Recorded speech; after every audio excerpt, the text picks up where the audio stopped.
ये चीज बहुत जरूरी है, क्योंकि अकाउंटेबिलिटी है ही नहीं। हाँ। कोई बात नहीं, तुमने दे दिया था, हाँ। गलती हो गई, अरे इनकी गलती हमारी गलती। हाँ, यस। यहां पर एक इन्वेस्टिगेशन वाला एक गलती ना करे सस्पेंड हो जाए। तो आपने हर व्यक्ति को जब तक अकाउंटेबिलिटी नहीं देंगे तब तक ये मजाक होता रहेगा। मुझे बहुत सीरियसली क्षोभ है इस चीज का कि ये क्या है, मतलब बिल्कुल अपोजिट निर्णय आ जाता है। हाँ, बिल्कुल नाइट बिल्कुल होता है कि इसको ये कोफ्त होता है। हाँ, हम तो गुस्से से 2 साल से लड़ रहे हैं अमित जी। अभी वो कन्हैया लाल को जो वीडियो के सामने मारा गया, छोड़ दिया। ब्रूटल खुद कह रहे हैं कि मारा है। हाँ, उसको छोड़ दिया। कोई सबूत नहीं है क्या है, जो भी कारण जो भी है, मुझे लग रहा है तो फिर वो पर्सनल निर्णय और निर्णय में मतलब नहीं है कोई। बिल्कुल आपको कहीं तो एक सिस्टमैटिक अकाउंटेबिलिटी रखनी पड़ेगी, बिल्कुल, ताकि सिस्टम पर भरोसा। ये लगातार हो रहा है। अब ऐसा हो गया है कि लोग धीरे धीरे ऐसा ना हो जाए, मुझे डर है कि लोग जुडिशियल सिस्टम से इतना भरोसा उठ जाए कि वो गुंडे बदमाशों के पास जाना शुरू करेंगे, अब तुम न्याय दो। यही हो रहा है। मैं तो रोज कर रहा हूं, लोग कहने लगे हैं कि वो आज की डेट में मेरे पास कई सारे केसेस आते हैं जिसमें आपने किसी को पैसा दिया और वो मना कर दिया, अब नहीं दे रहा मैं, तो भाई सब सिविल मैटर है ना। यहाँ आपके घर से आपका कोई घड़ी चुरा के ले जाए तो क्रिमिनल मैटर है, उसको मतलब पूरा इन्वेस्टिगेशन होगा, क्राइम चोरी की सजा के तहत सब कुछ लग जाएगा उस पर आपने किसी को 12 करोड़ दे दिए, वो नहीं लौटा रहा है, तो आप सिविल मैटर है। आप 20 साल केस लड़िए, पता नहीं चलेगा, वो कुछ नहीं होना, उसका कुछ होता ही नहीं है, कुछ नहीं होता। तो एक तरीके से सिस्टम का मजाक उड़ गया। हमने कहा भाई साहब मैं क्या करूं, मेरे पास कोई ऑप्शन नहीं है। तो वो क्या होता है, अब सिस्टम कैसे मैनिपुलेट किया जाता है, इसको हम क्राइम बना देते हैं, इसको हम क्रिमिनल में कैसे, हम कुछ फोर्जरी दिखा के इसमें एक एफआईआर लिखते हैं जिसमें सामने वाले की को, तो क्या हुआ, मजाक बनाना सिस्टम, मजाक, बिल्कुल मजाक बना। अब वो फोर्जरी बना के कोर्ट में केस चलेगा, तो वो चूंकि मैनिपुलेटेड मैटर है, बनाया गया पूरा सिस्टम भी हो जाएगा। अल्टीमेटली रिलीफ किसी को नहीं मिलना है। हर आदमी करप्शन करके पैसा बना रहा होगा, लेकिन रिलीफ नहीं मिलेगा, ये बात की गारंटी है। ये आपके जुडिशियल सिस्टम का फेलियर है। अब यही बंदा यदि कोई कहे कि यार 22 साल केस लड़ेंगे, इससे अच्छा है एक एमएलए के पास चलते हैं, ये बाहुबली उनके पास चलते हैं, ये धमकाएगा, वो पैसा ले आएगा, बाहुबली कहेगा आधा हम रखेंगे आधा तुम्हें देंगे। क्या मजाक हो गया यार। और ये हो जाएगा, बता यदि ये जुडिशियल सिस्टम में ऐसे निर्णय आते गए तो लोग मजबूर हो जाएंगे। आपके पास कोई कानून नहीं, आज की डेट में मैं किसी को पैसा दे दूं और मैं उससे वापस लेना चाहूं तो मैं रोता रहूं जिंदगी भर, मैं नहीं ले पाता हूं। मेरे पास ऐसे 150 केसेस पड़े जिसमें हम कुछ नहीं कर सकते। तो अभी कोर्ट ने रोहन रॉय, जो उसका बॉयफ्रेंड है, फियांसी है, उसके बारे में पूछा, रोहन रॉय का स्टेटमेंट लिया, तो पुलिस ने कहा हाँ ले लिया। अब उस स्टेटमेंट में रोहन रॉय का ये जो सीडीआर और जो बाकी जो आप बोल रहे हैं आईपीडीआर, तो आईपीडीआर लिया कि नहीं लिया, ये सारे इन्वेस्टिगेशन का हिस्सा होगा। 99% नहीं लेते, 99% नहीं लेते हैं। वही तो मैं कह रहा हूं कि आप, अच्छा मैं एक और दिशा का भी एलेक्सा वगैरह, ये सब मैं थॉट फॉर फूड दे रहा हूं, फूड फॉर थॉट दे रहा हूं। मैं सिस्टम पे सीधे सवाल नहीं खड़ा कर रहा हूं, पर सिस्टम जब अपॉर्चुनिटी देता है ना करप्शन करने की, तो होती कैसे। आज की डेट में आप पर किसी ने हमला किया, लट से मारा, चोट लग गई, आप थाने गए, एफआईआर लिख दीजिए। ये आप जर्नलिस्ट हैं तो चलो आपकी लिख भी लेंगे, बाकी तो भगाएंगे गलत, ऐसी तो है, थोड़ी सी तो चोट है, चलो उसने लिख लिया था। यदि वो एफआईआर लिखेगा तो आयोग के दिमाग में 2 चीजें चल रही होंगी, अभी आप आए हो, मैं एफआईआर लिखूंगा तो सामने वाला आएगा, आपको चाहिए न्याय, उसको चाहिए रिलीफ, पैसा कौन देगा, जिसको न्याय चाहिए वो देगा या जिसको रिलीफ चाहिए वो देगा, जिसको रिलीफ चाहिए वो देगा। तो फिर मुझे तैयार रहना चाहिए ना इस चीज के लिए, बिल्कुल, कि मुश्किल भी कुछ कर पाऊं जिंदगी में, क्योंकि मैं तो करने के लिए बैठा हूँ। ही विल इंश्योर कि आगे जाके वो उसके लिए कुछ कर पाए। टाइम ऑफ एफआईआर वो आपको पूरा भरोसा दिलाएगा, अरे सर उठाएंगे, अभी टूटेंगे, ये करेंगे, वो करेंगे, पर वो ऐसे सेक्शन डाल देगा कि धारदार नहीं था और ये नहीं था और वो नहीं था, कि वो सारे वो अगले दिन बेल लेके बाहर आ जाए, तो कहे देख भाई ये प्रोविजन, और वही वो खेलता है। तो फिर न्याय तो उसी समय मर गया ना जिस समय आपने कंप्लेन लिखनी शुरू की थी। न्याय तो उसी दिन बिकना शुरू हो जाता है। ये सच्चाई है, मैं कड़वी सच्चाई है, लेकिन मैं कह रहा हूं क्योंकि हम हर दिन ही चीजें देख रहे हैं। हो सकता है कुछ लोग अच्छे भी हों, लेकिन ये विसंगति है समाज की, सिस्टम की, कि आज की डेट में एक एफआईआर लिखाने के लिए ईड़ी चोटी का जोर लगा देना पड़ता है और तब भी नहीं लिखा सकता। आप ये कह रहे हैं कि अगर एफआईआर दर्ज हो गया दिशा केस में और इंक्वायरी शुरू हो गई, तो डिजिटली क्या क्या इंक्वायरी होनी चाहिए, ये मैं जानना चाह रहा हूं कि इमीडिएटली वो एक्सपोज हो जाएगा, इमीडिएटली, उसमें कोई टाइम ही नहीं लगना। नहीं, इमीडिएटली तो कुछ नहीं होता सर, थोड़ा सा तो मतलब कुछ पकड़ में आ जाएगा साफ साफ, ऐसा मैं एकदम से क्लेम नहीं कर सकता, लेकिन डेफिनेटली हमें बहुत सारी चीजें देखनी होंगी। जैसे दिशा के केस का भी जो पॉइंट ऑफ इंसिडेंट है, जहां इंसिडेंट हुआ वहां पर जितने भी लोग थे, मुझे उनकी सबके डिवाइसेस एनालिसिस के लिए चाहिए। अब हो सकता है कि उसके बाद फोन वोन बदल गए हो लोगों के, डिस्ट्रॉय भी हो गए एविडेंसेस, फिर मैं ऑपरेटर लेवल पर लॉक रिलाय करूंगा। अगर मान लीजिए फोन डिस्ट्रॉय हो जाए तब भी क्या निकल सकता है डेटा? बिल्कुल, मैं यदि आपके फोन में नॉर्मली 25 से 30 एप्लीकेशन ऐसी होती है जो आपका बहुत सारा डेटा ले रही होती है, बिना आपकी जानकारी के भी ले रही जानकारी। अब आपका फोन फॉर्मेट कर दो, आप डिलीट कर दो, जोड़ दो, तोड़ दो, बदल दो, वो डेटा कहीं नहीं जाना, वो डेटा उनके पास है, क्लाउड पर है, उनके क्लाउड पर। हाँ।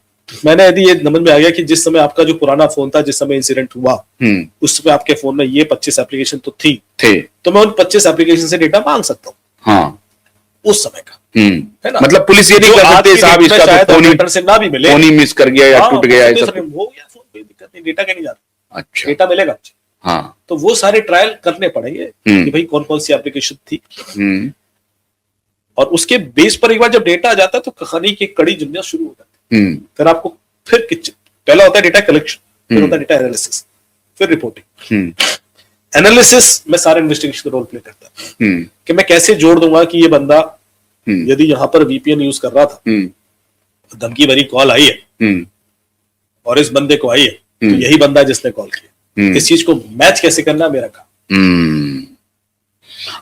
इसका मतलब आप ये कह रहे हैं कि आज के दौर में या दिशा और सुशांत के भी रेफरेंस में ये इंक्वायरी तब तक कंप्लीट नहीं होगी जब तक कि digital forensic cut to cut detailed meticulously उसका इन्वेस्टिगेशन रिपोर्ट ना आ जाए। बिल्कुल, तब तक नहीं होना चाहिए, और ये तब तक नहीं होना चाहिए, तब तक क्लोज होना ही नहीं चाहिए। तो बॉटम लाइन ये है कि पहले तो यही हो जाए, आर्गुमेंट इसी से शुरू हो कि आपने इसका डिजिटल फॉरेंसिक किया है कि नहीं। और ये चीज सुशांत के केस में उन सब के लिए एप्लीकेबल होगी जो सस्पेक्ट है। मुझे हर एक के फोन में यदि 25 एप्लीकेशन है ऐसी जो डेटा ले रही है, हर एक के फोन, आई एम अज्यूमिंग कि सबके आईफोन, तो मुझे उन सारी एप्लीकेशन का लॉग चाहिए उस तारीख का, कि वो कर क्या रहे थे, हाँ, और एक्टिविटी लॉग मिलेगा। तो ये भी राज खुल जाएगा कि सुशांत और दिशा झगड़ा करके गए या क्या होगा?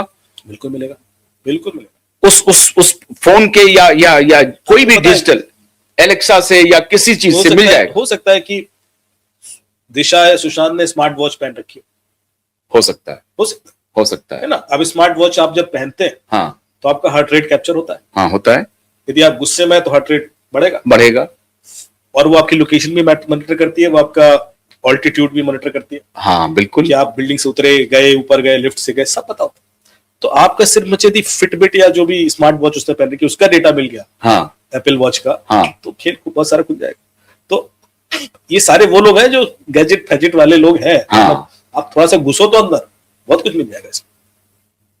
आपको सिर्फ ये देखना है कि कौन कौन इस धुरी में एक साथ। और अगर मान लीजिए सुशांत और रिया ने नहीं पहना है, तो कोई उसका हेल्पर पहना होगा स्मार्ट वॉच, क्योंकि आजकल तो स्मार्ट वॉच का चलन है साहब, तो पहनते हैं, इसलिए तो आपके उनके साथ कौन था, ड्राइवर था, ये था, वो था, उसका मूवमेंट देख लो आप उसका ड्राइवर का मूवमेंट और आपका मूवमेंट एक जैसी होना चाहिए ना। तो ये बहुत सारी जो वेरिएशंस ऑफ गूगल ईयरबड्स लगाते हैं, इस सब से भी मिल सकता है क्या डाटा? ईयरबड इससे भी, इसका भी लॉग होता है, ईयरबड्स का भी हो सकता है। आपको पता है कि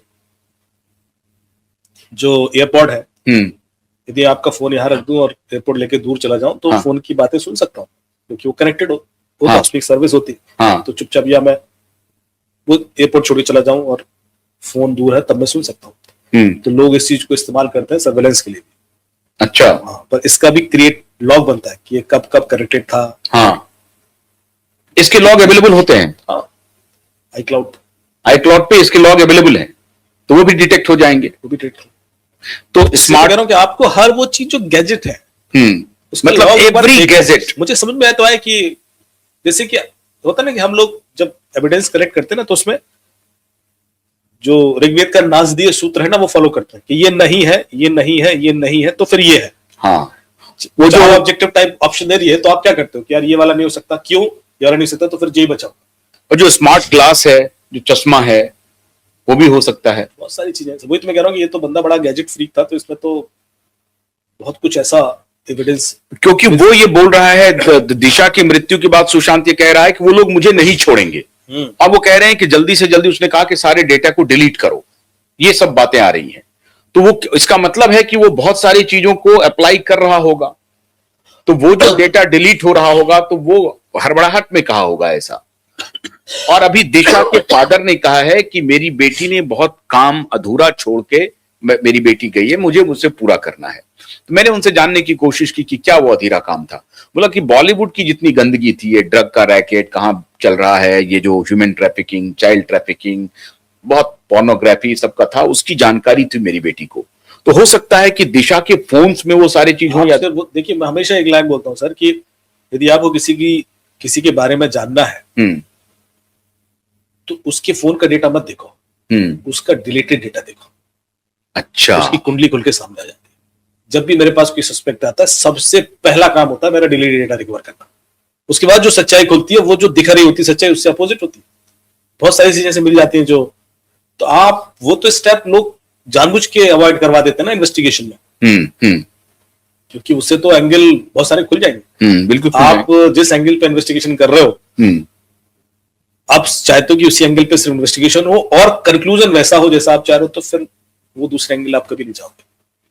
तो इसका मतलब है कि जब रिया चक्रवर्ती के फोन, मामूली फोन, अभी रिया चक्रवर्ती के स्मार्ट वॉच या ईयरबड, इस सबको छोड़ देते हैं, सिर्फ फोन को अगर लेते हैं, जैसे ये पकड़ा गया कि दूसरा फोन से उनका वो चैट निकला था, तो उसके डिलीटेड डेटा को इवेलुएट किया है कि नहीं किया है? डिलीट सारे डिवाइसेस आप कॉन्फिस्केट करा लो एक कॉल पे, और एक एविडेंस से दूसरे एविडेंस के लिए आपको पावर मिलती है। जब आपको एक पावर मिल जाए, मान लो मुझे इतना मिल गया कि जो आप बाप बेटे बोल रहे हो, हाँ, उसमें बेटा उस दौरान वहां था, इतना मिल गया, you have enough power to get his phone, you have enough power to even get the details of his applications, जो भी लॉग वॉग की मैं बात कर, क्योंकि आपकी लोकेशन है, ये मुझे पावर देती है।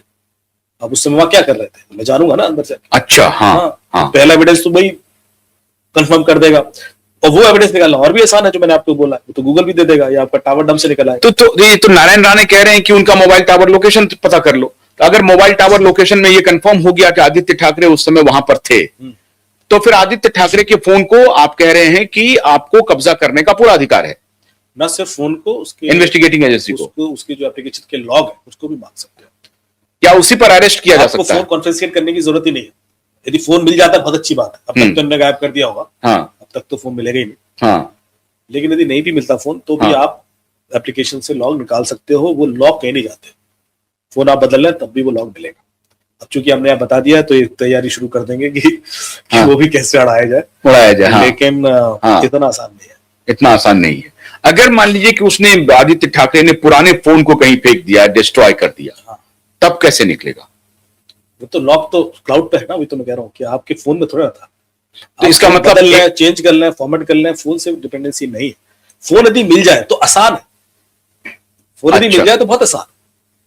रादर इतने पोजीशन पे रहने वाले लोग अपने फोन को बेचते तो है नहीं, बिल्कुल नहीं बेचते, सेकंड हैंड मार्केट में बेचते, नहीं, बिल्कुल नहीं बेच सकते, हाँ, डिस्ट्रॉय ही कर सकते हैं। वो प्रिजर्व रखते हैं कई बार, तो उसके डेटा को लेकर के। हाँ, यदि मैं उनसे मांगता हूँ कि सर आपका पुराना फोन दे दीजिए, और उनका ये जवाब आता है, अरे नहीं नहीं यार, वो तो चोरी हो गया या वो तो टूट गया, हाँ तो टूटा दे दो, नहीं नहीं वो तो फिर फेंक दिया था। That itself gives a doubt कि यार कुछ तो गड़बड़ा। यदि और वो दे देते हैं, तो दो ही चांसेस हैं, या तो वो क्लीन निकलेंगे, या उन पर कोई भी अपना फोन इतनी आसानी से नहीं देगा। सवाल सिर्फ इस केस का नहीं है ना, जो बंदा गड़बड़ कर रहा होता है वो एक साथ 50 गड़बड़ कर रहा होता है। उसको कोई एक बंदे का, उसके लिए तो इतना छोटा सा मामला होता है ना, इसीलिए तो ओवर कॉन्फिडेंट होता है कि वो प्लानिंग करके तो किया नहीं होता है। बिल्कुल, वो कोई इसको मर्डर करने के लिए मर्डर नहीं किया था, जैसे दिशा के संग जो हुआ, हो सकता है वो सिचुएशनल हो, लेकिन ऐसे 4 चीजें और फंसी होंगी उनके फोन में, इसलिए वो कभी नहीं मिलेगा। इसलिए वो सारी ताकत लगा देंगे कि आप, एक केस हुआ सर, एक बंदे का, इंडिया के टॉप 10 रिचेस्ट लोगों में से है, टॉप 10-20 में, उन्होंने मुझे कॉल किया कि उनका 188 करोड़ निकल गया जर्मनी के अकाउंट से। तो मैंने कहा ठीक है सर, आप, बोले क्या हुआ? बोले हमारे सीईओ का ईमेल आईडी हैक हुआ था, उसकी ईमेल से ईमेल जाती थी बैंक को, बैंक ट्रांसफर कर देता था। तो मैंने कहा ठीक है, आप सीईओ का लैपटॉप भिजवा दीजिए। बोले वो तो हमने फॉरवर्ड कर दिया। बोले क्यों? अरे बोले सर बहुत सारी चीजें थी, कल के दिन पुलिस जांच के लिए मांगती तो हमारे तो फंस जाते, काले चीज खुल जाते। तो मैंने कहा कि वो फोन दे दो सीईओ का। बोले वो तो हम दे नहीं सकते। क्यों? बोले वो आज GDPR है, वो पर्सनल डेटा प्रोटेक्शन है, वो तो हम डिवाइस। तो मैंने कहा आप चाह क्या, हवा में ढूंढ दूं क्या? सिचुएशन एग्जैक्टली यही होती है, यही होता है। हाँ, हर बार कि आप जब चाहते हो तो आपकी प्रेशर ये होता है कि भाई ये तो मैं दूंगा नहीं, ये तो आपको मिलेगा नहीं, अब आप कर लो। तो अभी जैसे मान लीजिए कि अभी जो सरकारी वकील हैं, जो पुलिस फंस चुकी है, FIR करना नहीं चाहती है, तो सरकारी वकील कह रही है कि CCTV फुटेज को हमने फॉरेंसिक के लिए भेजा है, उसके लिए हमको समय दे दीजिए। तो भाई जज साहब तो सीधे कहेंगे अरे भाई CCTV तो छोड़ो, अभी IPDR में दिखाओ हमको, अभी और दिखाओ, कॉल CCTV में क्या फॉरेंसिक करनी है?